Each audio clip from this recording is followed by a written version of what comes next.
কারণ বলা সম্ভব না, শুধু বাবা আমার কাছেই বলা যায় নিজের সবকিছু, তাছাড়া কারোর কাছে কখনো বলা যায় না নিজের কথা। নিজেরা কত কষ্টে আছে শুধু আমরাই জানি আর আল্লাহ জানে, তাছাড়া কেউ কিচ্ছু জানে না। আর কখনো আমরা বলিও না কারোর কাছে, অনেক কষ্টে থাকলেও বলি না। জানিনি তো যাদের বাবা মা থাকে না তারা কত অসহায়। সুপ্রিয় দর্শক, আসসালামু আলাইকুম। করছি আজকের প্রতিবেদন। আজ আমরা এসেছি মাগুরা জেলার শ্রীপুর থানায়। এইখানে কথা বলবো এক অসহায় এতিম মেয়ের সাথে, যার একটি ছোট ভাই ও একটি ছোট 3 মাসের বোন রেখে মা মারা যায়। মা মারা যাওয়ার 9 মাস পর বাবাও মারা যায়। এখন তারা কিভাবে জীবনযাপন করছে চলুন শুনি। আসসালামু আলাইকুম। ওয়ালাইকুম আসসালাম। আচ্ছা আপু, আপনার নাম কি? লিমা। আচ্ছা লিমা আপু, আপনি যখন বলছিলেন আপনার মা নাই, বাবা নেই, নানির কাছে মানুষ হচ্ছেন, আসলে কি হয়েছিল? আপনার মা বাবা কি হয়েছিল একটু বলবেন যে আসলে আপনার কিসের সমস্যা এত? প্রথমে আম্মু হচ্ছে আর কি আমাদের ভাত খাতি দিয়ে ওই রাতে ঘুমের মাঝে হঠাৎ করে স্ট্রোক করে মারা যায়। তখন হচ্ছে আমার ছোট একটা বোন আছে, 3 মাস রেখে মারা যায়। কতদিন হলো মারা গেছে? এই তো 2 বছর। 2 বছর হলো মারা গেছে। তা আপনারা এখন কার কাছে থাকতেছেন? নানি আছে, নানি নানির আছে। কাছে। আপনার বাবা? আব্বু মারা গেছে 1.5 বছর পরে, আম্মু মারা যাওয়ার পর। আম্মু আগে মারা গেছে, পরে আব্বু মারা গেছে। হ্যাঁ, আব্বুর কি হয়েছিল? আব্বুর লিভার জন্ডিস হয়েছিল। লিভার জন্ডিস হয়েছিল। আব্বু কতদিন মারা গেছে? আব্বু এই 9 মাস। 9 মাস মারা গেছে। হ্যাঁ, তো খুবই কষ্টদায়ক। আচ্ছা, আর আপনার কয় ভাই বোন? 2 বোন 1 ভাই। আপনি বড়? হ্যাঁ, আমি বড়, আমার ভাই মেজো আর আমার ছোট একটা বোন আছে। ছোট বোন আছে। তো এদেরকে কে দেখাশোনা করতেছে? এখন নানি আছে, তারা দেখে, আর আমি আছি। আপনি দেখাশোনা করতেছেন? আপনি কি পড়ালেখা করতেছেন? ক্লাস 10 এবার। ক্লাস 10-এ পড়ালেখা করে যে সংসার করতেছেন, বা নানুকে আপনাদের কাছে থাকে নাকি না আপনারা নানু বাড়ি গিয়ে থাকেন? এখানেই থাকে নানি, নানি এখানে এখানে থাকে, আমার মাঝে মাঝে চলে যাই। চলে যায়। তার সংসারটাকে আসলে গ্রামের লোকজন যে সহযোগিতা করতেছে তাতে কি চলতেছে, নাকি আসলে আপনার নানু নানু বা নানা হেল্প করতেছে বা কেউ কিছু করতেছে এরকম? না, সেরকম কিছু না, মানে নানি আমাদের একটু সাহায্য করে মাঝে মাঝে, তো নানাও তো সেরকম কোনো কাজ মাজ করে না, এই জন্যে আর কি আমাদের সেরকম একটা চলে না, কিন্তু আল্লাহ যেভাবে চালায় সেইভাবে আমাদের চলতে হয়। আপনার ভাই কি করে? আমার ভাই ভ্যান চালায়। ছোট মানুষ হয়ে ভ্যান চালাচ্ছে? হ্যাঁ। আপনার তো ছোট। হ্যাঁ, আমার ছোট। আচ্ছা, তো ভ্যান চালায় যে ইনকাম হয় এটা দিয়ে চলতেছেন? আপনার নানা নানি, আপনার ছোট বোন, আপনি ভাই সবাই মিলে মানে যে ইনকাম হচ্ছে সেটা দিয়ে চলা তো আসলে খুবই কষ্ট হচ্ছে। হ্যাঁ, অনেক কষ্ট, কিন্তু এখন কিছু কারণ নেই, কারণ যার আব্বু আম্মু থাকে না সেই তো শুধু বোঝে, তাছাড়া তো অন্য কেউ বোঝে না যে আমাদের কতটা কষ্ট। দিচ্ছে পড়ালেখার খরচটা কিভাবে চলতেছে? মানে ওর পার থেকে অল্প কিছু সাহায্য করে গ্রামের লোকজন, ওর ভিতর থেকে আমার পড়ালেখার খরচ চালাই। আচ্ছা, কোন ক্লাসে পড়তেছে? ক্লাস 10-এ। ক্লাস 10-এ। তোমার ভবিষ্যৎ ইচ্ছাটা কি আছে, যে পড়ালেখা শিখে কি হবা? আমার নার্সিং, মানে নার্স হওয়ার ভীষণ ইচ্ছা, আমার নার্সিং পড়ার শখ, ছোটকাল থেকে আমার স্বপ্ন আমি নার্সিং পড়বো। যাক, দোয়া করি তোমার স্বপ্নটা যদি আসলে পূরণ হয়। তা এখন নার্সিং পড়তে তো মোটামুটি একটা খরচ আছে। তা এখন এই খরচ তো পড়ালেখার জন্য কি আটকে থাকবে, নাকি আসলে পড়ালেখাটা তুমি যেভাবে হোক চালিয়ে যেতে চাও? হ্যাঁ, আমি চালিয়ে যেতে চাই, আমার ছোট বোনের দেখাশোনা করার জন্য, আমার ছোট ভাইয়ের, আমার পরিবারের দেখাশোনা করার জন্য আমি চালিয়ে যেতে চাই। তোমার নানা নানির তো অনেক বয়স, তারাও তো মোটামুটি বৃদ্ধ মানুষ, বয়স হয়ে গেছে। তারা গার্জিয়ান স্বরূপ থাকে, আসলে তারা ওইভাবে সাহায্য সহযোগিতা তো করতে করতে পারতেছে না। পারে না, কারণ নানা সেরকম একটা কাজ করতে পারে না, কারণ এখন সে অনেক বৃদ্ধ, তাই জন্য। তোমার বাবা যখন বেঁচে ছিল, বাবা কি করতো? আমার বাবা ভ্যান চালাতো। বাবাও তো গরিব ছিল, ভ্যান চালিয়ে আর কতটুকু সেরকম কোনো সামর্থ্য ছিল না যে আমাদের জন্য কিছু করে রেখে যাবে। তো যখন তোমার বাবা অসুস্থ ছিল, চিকিৎসা কি করাতে সমস্যা হচ্ছিল, নাকি আসলে বুঝতে পারিনি যে জন্ডিস, লিভার জন্ডিসটা হচ্ছিল, বা চিকিৎসা করাইনি তখন? হ্যাঁ, করাই ছিল, কিন্তু সেরকম কোনো টাকা ছিল না, এই জন্যই আর কি অর্থের কারণে এরকম মারা যায় হঠাৎ করে। মানে চিকিৎসার অভাবে আসলে মারা গেছে। হ্যাঁ। হঠাৎ করে মারা গেছে না অনেকদিন ভুগছিল? না, ভুগিছিল না, কিন্তু হসপিটালে ভর্তি করার পর সেরকম টাকা ছিল না। এই ফরিদপুর নিয়ে যাওয়ার কথা বলছিল, তা টাকা ছিল না বলে আমাদের বাড়ির থেকে কেউ নিয়ে যেতে রাজি হয়েছিল না। এই কারণে আরো বেশি অসুস্থ হয়ে পড়ছিল, বাড়িতে নিয়ে আসা হয়েছিল, এই কারণে আরো হঠাৎ করে মারা যায়। তখন কি গ্রামের লোকজন একটু সাহায্য সহযোগিতা করে নাই যে আসলে? বলা হয়েছিল কিন্তু সেরকম কোনো সাহায্য পাইনি। আচ্ছা। আর তোমার আম্মু কি অসুস্থ ছিল নাকি আসলে হঠাৎ করে স্ট্রোক? আম্মু অসুস্থ ছিল, হসপিটালে আম্মুরও ভর্তি করা হয়েছিল।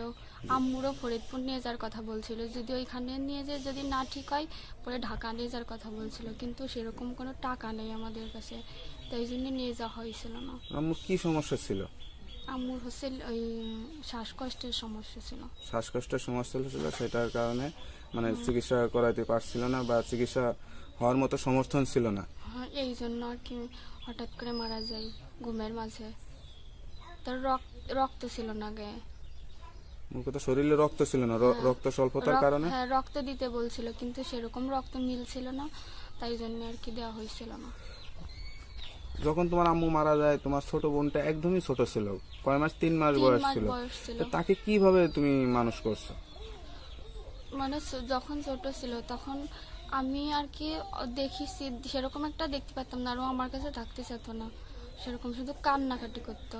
আর বোঝেনি তো, ছোট একদম 3 মাস বয়স। তখন আমার চাচি মানুষ করে, আমার মেজো চাচি। আচ্ছা আচ্ছা। সে এখন তো মোটামুটি বড় হয়ে গেছে, হ্যাঁ, এখন 3 বছর বয়স এখন। তো বাবা মার কথা জিজ্ঞাসা করে না, বলে না? হ্যাঁ, জিজ্ঞাসা করে, যে মানে যে ওর কাছে জিজ্ঞাসা করে তার কাছেই বলে আমার আব্বু আম্মু মারা গেছে, আমার আব্বু আম্মু নেই, এরকমকার। কারণ ও অনেক ভালো কথা বলতে পারে, এই জন্যে ওর মাথায় অনেক মেধা আছে, অনেক চালু। এখন তো তাদেরও এখন 3 বছর আর 2 বছর পর স্কুলে ভর্তি করতে হবে, পড়ালেখা করতে হবে। তো এখন তুমি পড়ালেখা করতেছো, তুমি পড়ালেখা শিখে নার্সিং পড়বা, দোয়া করি নার্সিং যাতে ভালো মতো করে পড়ালেখা করতে পারো, ঠিক আছে? তো পড়ালেখা করে যে এখন সংসার নিজে তো এখন চালাচ্ছ বা সংসার চালাতে হবে, তো এখন এই পড়ালেখা শেষ হইতে তো আরো অনেক দিন সময় লাগবে। হ্যাঁ, তো এই সময় পর্যন্ত কি চিন্তা ভাবনা আছে? আসলে কি পড়ালেখা ঠিকভাবে এগিয়ে যাবে নাকি আসলে থমকে যাবে অর্থের কারণে? কি মনে হয়? এরকম কি কোনো কিছু মনে হয় যে আসলে হয়তো আমি পড়ালেখাটা চালিয়ে নিতে পারবো না?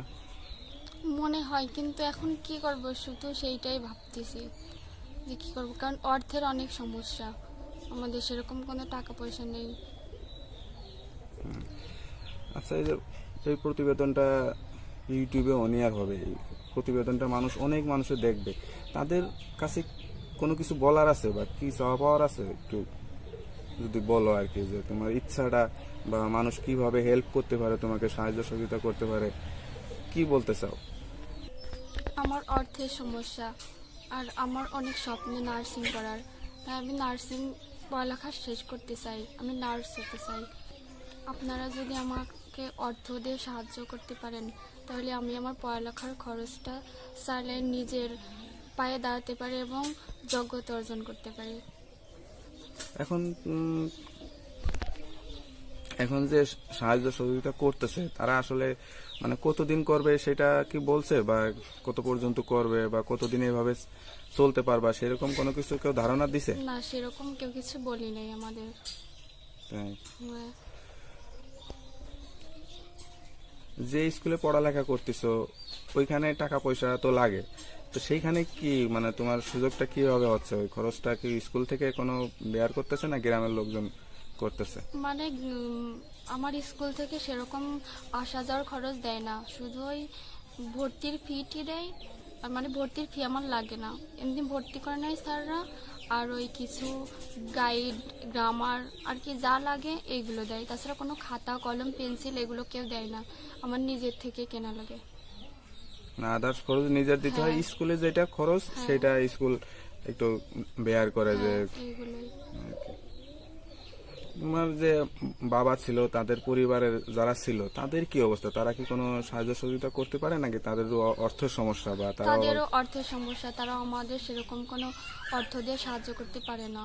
আমার কিছু প্রয়োজন হলে তাদের কাছে বললি তারাও সেরকম আর কি না, সাহায্য আসলে করে। তারাও অভাবী, তারা হ্যাঁ। কিভাবে দিবে আর কি, বিষয়টা এই জন্য, এরকম। হ্যাঁ, তারাও সেরকম তাদেরও কোনো সেরকম অর্থ নেই যে আমাদেরকে দিয়ে সাহায্য করবে। তাদের যদি ওরকম অর্থ থাকতো তাহলে আমাদেরকে দিয়ে সাহায্য করতো। মা বাবা যখন ছিল, আপনারা 2 বোন 1 ভাই ছিলেন, মা বাবার তো আপনাদের নিয়ে অনেক স্বপ্ন ছিল। মা বাবা কি স্বপ্ন দেখতো আপনাদেরকে নিয়ে? আমার মা বাবা স্বপ্ন দেখতো যে তোমাদের পড়ালেখা শিখে মানুষের মতো মানুষ করার চেষ্টা আছি, আর তোমাদের কখনো অভাব বুঝতে দিই নেই। আর আমার মা বাবা এরকমেরই ছিল যে কখনো আমাদের অভাব বুঝতে দিই নেই, নিজেরা না খেয়ে আমাদেরকে খাইয়েছে, সেরকম আমাদের কষ্ট করতে দিইনি কখনো। আমার যা প্রয়োজন তখনই তাই দিয়েছে। আমার ছোট ভাই বোনের দেখাশোনার দায়িত্ব আমার মা বাবারই তো ছিল। আমার বাবা মা যখন যা চাইছে তখনই তাই বাবা মার কাছ থেকে পাইছি। কিন্তু এখন কেউ আমাদের কোনো সাহায্য করে না সেরকম, কারণ জানেনি তো যাদের বাবা মা থাকে না তারা কত অসহায়।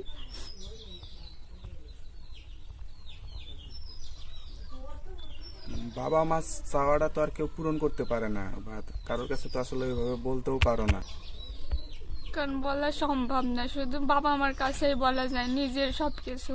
তাছাড়া কারোর কাছে কখনো বলা যায় না নিজের কথা। নিজেরা কত কষ্টে আছে শুধু আমরা জানি আর আল্লাহ জানে, তাছাড়া কেউ কিচ্ছু জানে না। আর কখনো আমরা বলিও না কারোর কাছে, অনেক কষ্টে থাকলেও বলি না।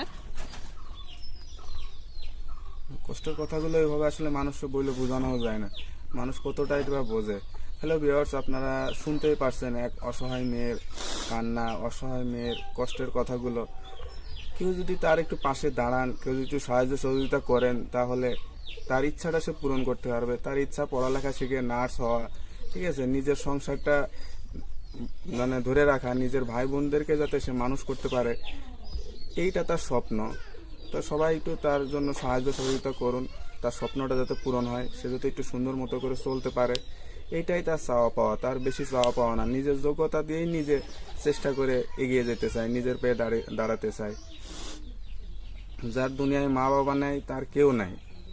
তা সবাই যদি তাকে একটু যদি হেল্প করেন, কেউ যদি তার পাশে একটু যদি দাঁড়ান, সাহায্যের হাত বাড়িয়ে দেন, তাহলেই তার আশাটা পূরণ হবে, তার ভবিষ্যৎটা ভালো হবে।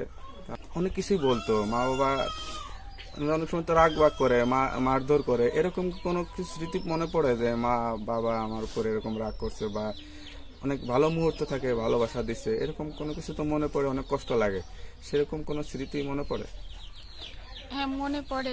আমার বাবা মা সেরকম আর কি কিছুই বলতো না, কিন্তু আমি যদি কোনো অন্যায় কাজ করতাম বা অন্য কিছু বলতাম, রাগের কথা বলতাম, তখনই আর কি আমার বাবা মা কখনো আমার গায়ে হাত দিইনি, কিন্তু আমার রাগ করছে, চোখ পাকাইছে, সেই স্মৃতিগুলো অনেক মনে পড়ে। বেশি মনে পড়ে আম্মুর কথা। তো আম্মু তো কথা বলতে বলতে মারা গেছে, খাওয়া দাওয়া করে শুয়েছিল, ঘুমের মধ্যেই মারা গেছে। ঘুমের মাঝে মারা গেছে, আমরা কেউ টের পাইছিলাম না, এরকম ভাবে আমাদের সাথে কথা বলি নেই, ঘুমের মাঝে হঠাৎ করে স্টপ করে মারা গেছে। সবাই খাওয়া দাওয়া করে শুয়েছিল, তখন মারা গেছে, বুঝতে পারো নাই কেউ, তার কেউ কাছ থেকে শেষ কথাটাও শুনতে পারো নাই। না, কেউ আমরা শুনতে পাই নাই। তার ইচ্ছা বা তার মানে নিজের কাছে খারাপ লাগলে তো আরেকজনের ডেকে বলে, এরকম কোনো কিছু বলতে পারো না, না? এরকম কেউ এরকম কোনো কিছুই আম্মু বললি নেই কারোর কাছে যে আমার এরকম খারাপ লাগতেছে বা অন্য কিছু আমার ভালো লাগতেছে না, এইসব কোনো কিছু বলার সুযোগ ছিল না, আর বলতেই পারি নাই। আর সেও ভাবি নেই হয়তো যে আমার এরকম মৃত্যু হয়েছে। মৃত্যুর পর বাবা 9 মাস বেঁচে ছিল। হ্যাঁ, এই 9 মাস বাবার কি সুস্থ ছিল নাকি 9 মাসই অসুস্থ ছিল? আব্বু আগে থেকে অসুস্থ ছিল, আব্বু শ্বাসকষ্টের সমস্যা, তারপরে হার্টের সমস্যা, হার্ট ব্লক হয়ে যেত, এই কারণে। আর আম্মুর কথা বেশি বেশি ভাবতে হয়তো, মানে আম্মু মারা যাওয়ার পর আরো বেশি ভেঙে পড়ছিল আর কি। হ্যাঁ, এই কারণে আর কি হঠাৎ করে আব্বু এরকম অসুস্থ পড়ে, তারপরে আব্বুর লিভার জন্ডিস ধরা পড়ে রিপোর্টে, তারপরে আব্বু এরকম করে মারা যায়।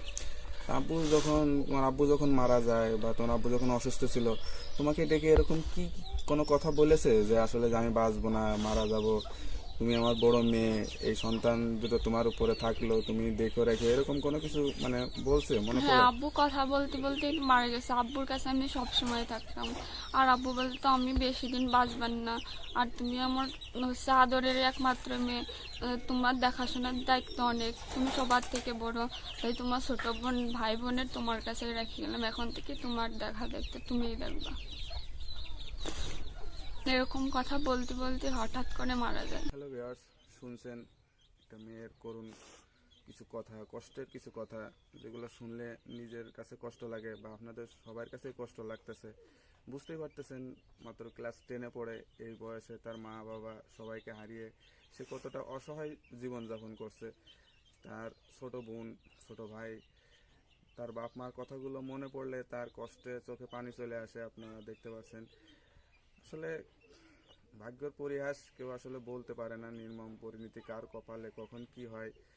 তা আপনারা এই মেয়েটার পাশে সবাই একটু দাঁড়ান, সবাই একটু সাহায্য সহযোগিতা করেন, সেই আশাই করি।